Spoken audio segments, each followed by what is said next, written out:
दोस्तों ये है मेरे पास सैमसंग गैलेक्सी S25 अल्ट्रा और ओप्पो रेनो 14 प्रो।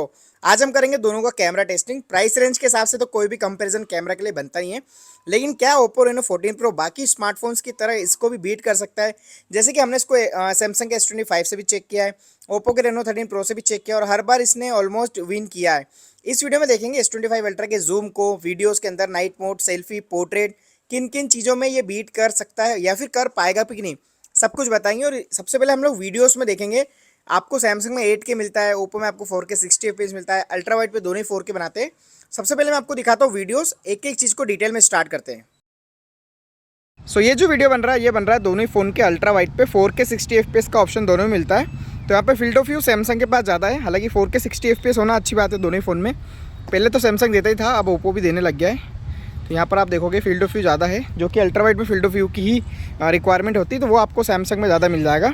स्टेबिलिटी आप देख रहे हो, चलते वीडियो बना रहा हूँ। बट ब्राइटनेस की बात करें तो ओप्पो थोड़ा सा बेटर लग रहा है ब्राइटनेस के मामले में, फ़िलहाल जो मैं देख पा रहा हूँ। और ये है इसका अल्ट्रा वाइड। अब हम इसको चलते हुए देखते हैं, तो नीचे देखते हैं पैरों का स्टेप्स कितना ले पा रहा है वाइड।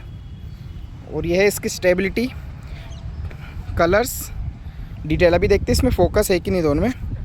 तो यहाँ पर अल्ट्रा वाइड में दोनों में, हाँ ओप्पो में तो बैकग्राउंड ब्लर हो रहा है, सैमसंग में भी थोड़ा थोड़ा सा हो रहा है। तो ओप्पो का फोकस थोड़ा सा बेटर है। पीछे स्काई का कलर देखोगे, यहाँ पे घास भी देखोगे तो ग्रीन ग्रीन दिख रही है, सैमसंग में थोड़ी ब्लैक ब्लैक सी दिख रही है। ये है इसका अल्ट्रा वाइड। थोड़ा फास्ट चल के बनाते हैं तो स्टेबिलिटी भी पता चलेगी आपको। ये है अल्ट्रा वाइड 4K 60। अब थोड़ा रनिंग करते हैं। ये रनिंग करने के बाद स्टेबिलिटी आप देखो काफ़ी फास्ट दौड़ा है। वो दोनों फ़ोन हाथ में ही हैं, दोनों शेक भी हुए हैं। यहाँ पर आप कलर भी देख सकते हो। सबसे अच्छी बात ये कि दोनों ही फ़ोन में आप ना जूम भी कर सकते हो अल्ट्रा वाइड के बाद। तो यहाँ पर आप डायरेक्ट टेलीफोटो लेंस पे भी आ सकते हो। ये भी एक अच्छा ऑप्शन है। बाकी हम जूम अल्ट्रा वाइड के अलावा भी बहुत सारी चीज़ें देखेंगे। तो यहाँ पर अगर मैं जूम करके दिखाऊँ आपको, तो अल्ट्रा वाइड से जब जूम करते हो आप तो ऐसी क्लैरिटी है। ये है अल्ट्रा वाइड 4K 60 FPS। अब हम स्विच करेंगे इसका मेन लेंस, यानी 4K 60 FPS में बनेगा। अल्ट्रा वाइड में थोड़ा एक शॉट और दिखाता हूँ आपको। तो यहाँ पर आप देखो कितना बढ़िया फ्रेम हमें मिल रहा है। तो मैंने सोचा अल्ट्रा वाइड पे बना के दिखाता हूँ। और अगेंस्ट दी लाइट लेते हैं। अभी यहाँ पर सन है, हालांकि छुप चुका है वो, बट ये है इसकी HDR रेंज, कलर्स और डिटेल। अब हम चेक करेंगे 4K 60 FPS पे कलर, स्टेबिलिटी, HDR रेंज। तो यहाँ पर आप देखोगे झूले का हम लोग वीडियो ले रहे हैं। तो मुझे जो ऑन स्क्रीन दिख रहा है सैमसंग में, हो सकता है ब्राइटनेस कम हो इसलिए ब्लैक ब्लैक दिख रहा है। तो अपलोड होने के बाद या जब फाइनल रिजल्ट में देखूँगा तब पता चलेगा। तो अभी हम चलते हुए वीडियो बना रहे हैं। नॉर्मली आप ग्रास देख सकते हो, घास का कलर। यहाँ पे HDR रेंज जगह देखना, तो यहाँ पे देखो भाई डायरेक्ट सनलाइट है, तो आपको बेटर अंदाज़ा लगेगा। हम स्विच करते हैं तो एक्सपोजर आपको स्विचिंग दिख रहा होगा कि एक्सपोजर किसका बेटर है। यह है इसकी क्लैरिटी। आप यहाँ पर भी देखोगे फोकस वगैरह और डिटेल वगैरह, तो वो भी आपको उससे भी बेटर अंदाज़ा लग जाएगा।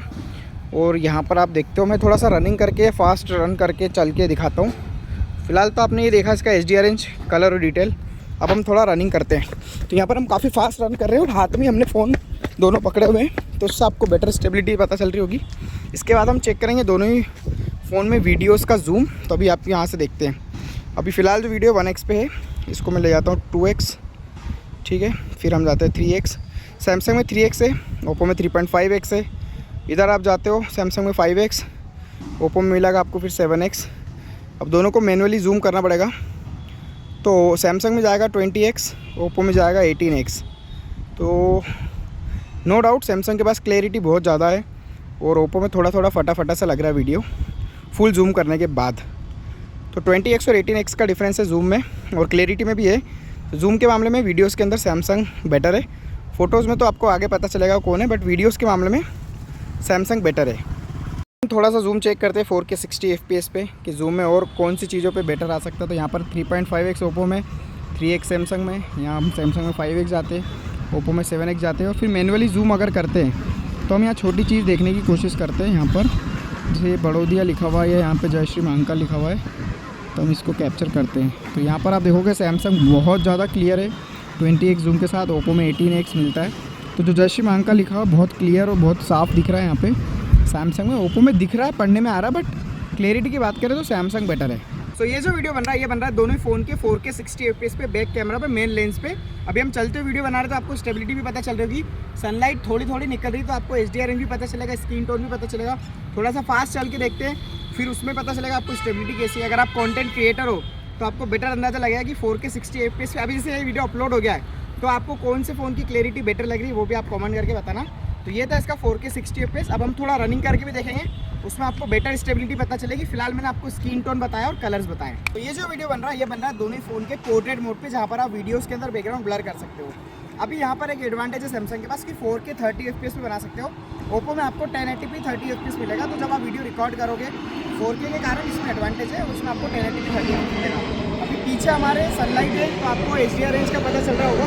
अब हम पलट के और हमारे फेस पे रहते हैं सनलाइट, उससे आपको बेटर अंदाज़ा लगेगा कि लाइटिंग में कौन बेटर है। इसके बाद हम 2x पे भी जूम करके देखेंगे कि 2x पे कैसी क्लैरिटी आ रही है, तो वो मैं आपको अगले वीडियो में बताऊंगा। तो ये जो वीडियो बन रहा है ये बन रहा है इन दोनों फ़ोन की 2x पे पोर्ट्रेट में। तो अगर आप कंटेंट क्रिएटर हो, वीडियोज़ वगैरह बनाते हो ना, तो आपको इस 2x की ज़्यादा ज़रूरत पड़ेगी। तो आप बैकग्राउंड ब्लर भी देख सकते हो, डिस्टेंस काफ़ी ज़्यादा है, तो कौन बेटर ले पा रहा है वो आपको दिख रहा होगा। ये जो वीडियो बन रहा है ये बन रहा है दोनों फ़ोन के 3x पे। तो अभी आपको ना ओप्पो में 3.5x मिलता है, फिर 7x भी जा सकते हो। सैमसंग में आपको लास्ट 3x का ऑप्शन मिलता है। तो ये डिफरेंस है दोनों के पोर्ट्रेट मोड में। अगर आप अल्ट्रा वाइड पे व्लॉगिंग करना चाहते हो बैक कैमरा से, तो यहाँ पर आपको मैंने एक और वीडियो दे दिया ताकि आप अगर व्लॉगिंग करते हो तो कैसा फील्ड ऑफ व्यू आ रहा है, स्टेबिलिटी किसकी बेटर है, क्लैरिटी किसके अंदर है। हालांकि दोनों फ़ोन 4K 60 FPS तक वीडियो बना सकते हैं। सो आपको व्लॉगिंग के लिए भी एक अंदाज़ा लग जाएगा। सो ये है इसका अल्ट्रा वाइड 4K 60 FPS पे फॉर व्लॉग। जो वीडियो बन रहा है ये बन रहा है दोनों फ़ोन के 4K 60 FPS में सेल्फी में। तो अब यहाँ पर देखोगे पीछे हमारे सन है जो कि हालांकि बादलों में छुपा है, तो यहाँ पे धूप वगैरह नहीं निकल रही है। सो एज अ व्लॉगर अगर आप मान लो दोनों में से कोई एक फ़ोन लेते हो और आपको कन्फ्यूज़ होने की कौन सा फ़ोन बेटर ले पाएगा, तो यहाँ पर ओप्पो थोड़ा एडवांटेज लेके चल रहा है।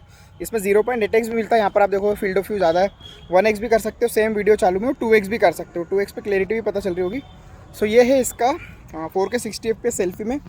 लाइट बैलेंस आप देख सकते हो यहाँ से। अभी जो ऑन स्क्रीन में देख पा रहा हूँ सैमसंग में बहुत ब्लैक ब्लैक सा दिख रहा है। हो सकता है कि जब ब्राइटनेस बढ़ेगी या चीज़ें बढ़ेगी तब ज़्यादा बेटर या ज़्यादा क्लैरिटी के साथ दिखेगा। तो यहाँ पर 1x और 2x का एडवांटेज है ओप्पो के पास, और 0.8x का भी है जो कि आपको फील्ड ऑफ व्यू ज़्यादा देता है। अब हम चेक करेंगे इसका पोर्ट्रेट मोड, जहाँ पर आप बैकग्राउंड ब्लर करके भी वीडियो बना सकते हो। जो वीडियो बन रहा है ये बन रहा है दोनों फ़ोन के पोर्ट्रेट मोड में, जहाँ पर आप बैकग्राउंड ब्लर करके वीडियो बना सकते हो। पीछे आप घास देख सकते हो, कलर देख सकते हो, डिटेक्शन बैकग्राउंड का। यहाँ पर ओप्पो में अगेन 1x और 2x मिलेगा और 0.8x मिलेगा, जो व्लॉगिंग में आपको ज़्यादा हेल्प करेगा फील्ड ऑफ व्यू कैप्चर करने में। पीछे आप देखोगे ऐसा सा है इसका पोर्ट्रेट मोड। थोड़ा चलते हो बनाते हो तो स्टेबिलिटी भी आपको पता चलेगी।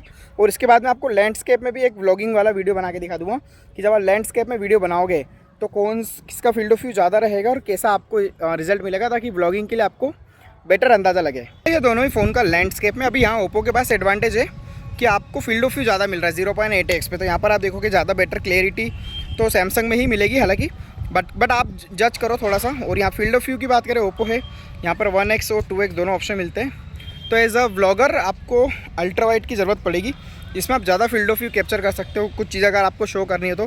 और चलते वीडियो बन रहा है तो स्टेबिलिटी किसकी बेटर है वो भी आपको पता चल रहा होगा। अब रात की भी वीडियो हम चेक कर लेंगे, रात में कौन से वीडियोस कौन से फोटोज़ किस स्मार्टफोन में अच्छे आते हैं। तो यहाँ पर अगर आप देखोगे तो ऑलमोस्ट सेम सा ही दिख रहा है, लेकिन जब हमने इसको जूम करा थोड़ा चेक किया तो मुझे यहाँ पे सैमसंग में थोड़ी नॉइज़ ज़्यादा मिली है, ओप्पो में थोड़ी सी नॉइज़ कम थी या ना के बराबर थी। तो यहाँ पर ओप्पो ने काफ़ी अच्छा काम किया है। आगे मैं आपको लाइट में भी दिखा देता हूँ, जूम करके भी दिखा देता हूँ। यहाँ पर जब हम जूम कर रहे हैं तो आप देख सकते हो क्लैरिटी के मामले में, जूम के मामले में कौन सा बेटर लग रहा है। मुझे तो यहाँ पे दोनों ऑलमोस्ट सेम से ही लग रहे हैं, बहुत ज़्यादा डिफरेंस यहाँ पे क्रिएट नहीं हो पा रहा है। बाकी आप दीवार पे टेक्सचर देखोगे तो S25 अल्ट्रा ने थोड़ा सा बेटर डिटेल कैप्चर की और शार्प भी लगा है, यानी कि आप देखोगे तो ओवर एक्स्ट्रा डिटेल नहीं दे रहा है। रेनो में क्या हो रहा है, थोड़ा आर्टिफिशियल इंटेलिजेंस के थ्रू भी कुछ डिटेल ऐड करता है, बट सैमसंग में वो नेचुरल सा ही दिख रहा है। तो यहाँ पर एक डिफरेंस ये है। प्लस यहाँ पर जब आप जूम कर रहे हो ना, यहाँ पर सैमसंग में नॉइस है भाई। जहाँ पर भी आप लो लाइट्स के अंदर लेते हो, जहाँ पे लाइट बिल्कुल कम है, 100% ओप्पो विनिंग कर रहा है। और जूम के मामले में तो हमेशा बेटर निकला ही है। और यहाँ पर भी आप देख सकते हो क्लैरिटी, कलर, यहाँ पर हल्का सा सैमसंग ने नेचुरल रखा है और डिटेल भी इसके अंदर काफ़ी अच्छी आई है। और जबकि यहाँ पर कम लाइट थी फिर भी इसने बेटर किया, नॉइस थी बट क्लैरिटी थी, मतलब टेक्सचर आप पढ़ सकते हो। बाकी पोर्ट्रेट वीडियो अगर आप लो लाइट्स के अंदर देखते हो तो यहाँ पर मुझे थोड़ा ओप्पो ठीक ठाक लगा है और सैमसंग भी अच्छा लगा, इसमें कोई डाउट नहीं है। स्लो मोशंस की बात करें तो यहाँ पर आप देख सकते हो ओप्पो में आपको एक फ़ायदा मिलता है कि 120, 240, 480 और 960 FPS मिलता है। सैमसंग में आपको सिर्फ 120 और 240 FPS ही मिलेगा। और 4K तक भी आप इसके अंदर बना सकते हो, लेकिन आपको ओप्पो में आपको फुल HD ही मिलता है 1080p पे 30 FPS पे, या 480 FPS पे भी आप जा सकते हो। तो ये है इसका स्लो मोशन स्लो मोशन तो मुझे सैमसंग का ज़्यादा बेटर लगा क्योंकि इसके अंदर जूम भी कर सकते हो आप। फोटोज़ की बात करते हैं, अल्ट्रावाइड से स्टार्ट करते हो तो यहाँ पर फील्ड ऑफ व्यू सैमसंग के पास ज़्यादा है, मतलब ज़्यादा वाइड फोटोज़ आप ले सकते हो, एरिया ज़्यादा कैप्चर कर सकते हो। फोकस अल्ट्रावाइड के अंदर दोनों ही स्मार्टफोन के अंदर है, मुझे ओप्पो का थोड़ा बेटर लगा है, कलर भी अच्छा लगा अल्ट्रावाइड में और डिटेल भी अच्छी लगी है। बाकी जूम करके देखते हैं हम, यहाँ पर ओप्पो में आपको 120x मिलता है, सैमसंग में आपको 100x का जूम मिलता है, तो वो थोड़ा बहुत यहाँ पर डिफरेंस क्रिएट हुआ है। और अल्ट्रावाइड तो ऑब्वियसली भाई सैमसंग के अंदर थोड़ा है, मतलब फील्ड ऑफ व्यू उसके अंदर ज़्यादा मिलता है। बाकी एक्यूरेसी दोनों ने बढ़िया मेंटेन की है, डिटेल मुझे ओप्पो की थोड़ी बेटर लगी लो लाइट्स के अंदर। अब हम डे लाइट में जूम करके देखते हैं 100x और 120x पे क्या डिफरेंस निकल के आ रहा है। सैमसंग में ब्राइट कलर है, थोड़ा सेचुरेशन ज़्यादा है, अगर मतलब थोड़े कलरफुल अगर आपको चाहिए तो उसमें ज़्यादा है। ओप्पो में आपको 3.5x और 7x का जूम मिलता है, सैमसंग में आपको 3x 5x तक भी आप जा सकते हो, 10x भी जा सकते हो। यहाँ पर आप देखोगे ओप्पो ने कलर नेचर रखे, सैमसंग ने यहाँ पे ड्रैगन का पूरा अलग कलर कर दिया है। यहाँ पर आपको 3.5x और 7x का डिफरेंस देखने को मिल जाएगा। हमने यहाँ पे 30x पे भी जूम करके देखा है, 60x पे देखा और 120x पे भी देखा है, तो यहाँ पर दोनों ने एक दूसरे को टक्कर दी और ऑलमोस्ट सेम सा रिजल्ट निकाल के दिया है। मतलब यहाँ पे कोई भी डिफरेंस नहीं है। प्राइस रेंज की अगर बात करें तो बहुत बड़ा डिफरेंस है, बट जूम के बाद क्लैरिटी में कोई भी डिफरेंस यहाँ पे नजर नहीं आया, बल्कि ओप्पो का कभी कभी बेटर ही लगा है और डिटेल शार्प लगी है। और यहाँ पर भी आप देखोगे नंबर प्रॉपर आप पढ़ सकते हो, यहाँ पे झूले पे आप देखोगे तो बहुत अच्छे इसने डिटेल कैप्चर की है। लो लाइट्स के अंदर स्पेशली बहुत बढ़िया काम किया है ओप्पो ने। मैं यहाँ पर ओप्पो की तारीफ इसलिए भी कर रहा हूँ जिस प्राइस पॉइंट पे ये आता है उस हिसाब से, और कलर वगैरह थोड़े सेचुरेटेड थे लो लाइट्स के अंदर ओप्पो में, और सैमसंग ने यहाँ पे बहुत तगड़ा काम किया था लो लाइट्स के अंदर। डिटेल फोटोज़ में जब आप फ्लैश ऑन करके लोगे ना बहुत तगड़ी आएगी। मतलब ये है कि जहाँ पर लाइट कम है वहाँ पर सैमसंग थोड़ा कम बेटर काम करता है। ओप्पो ने अच्छा टक्कर दिया है जिस प्राइस पॉइंट पे ये आता है, ऑलमोस्ट 50% का इसका प्राइस है। सुपर मून आप दोनों में ले सकते हो, 100x और 120x जूम मिलता है तो। बाकी 5x 3x दोनों पे आपको अच्छी क्लैरिटी मिलती है। पोर्ट्रेट्स की बात करें, दोनों ही फ़ोन बढ़िया बढ़िया पोर्ट्रेट ले सकते हैं, रिजल्ट आपके सामने। सैमसंग बहुत ज़्यादा नेचुरल की तरफ है, ओप्पो में थोड़ा ब्राइट है, स्किन टोन भी अच्छा इसने मेंटेन किया है, सैमसंग में नेचुरल की तरफ है। ओप्पो में आपको 3x 7x का भी ऑप्शन मिल जाता है, ओप्पो और सैमसंग में आपको 5x तक का ऑप्शन मिलता है, तो ये भी एक डिफरेंस क्रिएट करता है। ऑलमोस्ट दोनों ने डीएसएलआर जैसी फ़ोटो लिए लो लाइट्स के अंदर, तो अच्छा काम किया ही था। यहाँ पर आप डे लाइट देखो, आगे आपको रात की भी फ़ोटोज दिख जाएंगे। पोर्ट्रेट के अंदर मुझे दोनों फ़ोन बढ़िया लगे, कभी आपको ओप्पो बेटर लग सकता है हाँ HDR के मामले में, और जब कम लाइट रहती वहाँ पे आपको ओप्पो अच्छा काम करके दे रहा है। और जब ओप्पो के आप 3.5x पे फोटो लोगे वो बहुत बहुत सही आएंगे, बहुत बढ़िया आएंगे। तो यहाँ पर आप देख सकते हो 3.5x तक का आपको ऑप्शन मिल जाता है, तो ये मुझे काफ़ी अच्छा लगा। और सैमसंग में आपको 5x तक का ऑप्शन मिलता है, तो सैमसंग के बाद एक एडवांटेज है कि आप 3.5x और 5x पे इसमें आप ज़्यादा ले सकते हो। बाकी हम मेरे को लो लाइट्स के अंदर ओप्पो का काम अच्छा लगा, डिटेल बहुत अच्छी थी।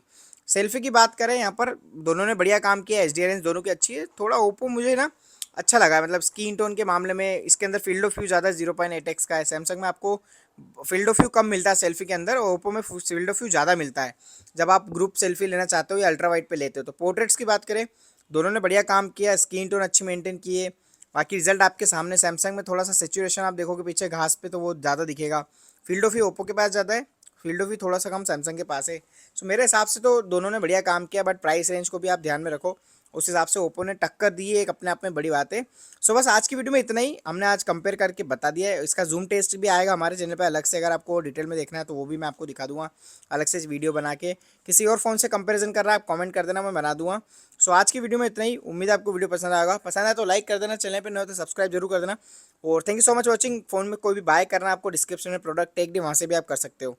Thank you so much watching, मिलता हूँ आपसे नेक्स्ट वीडियो में।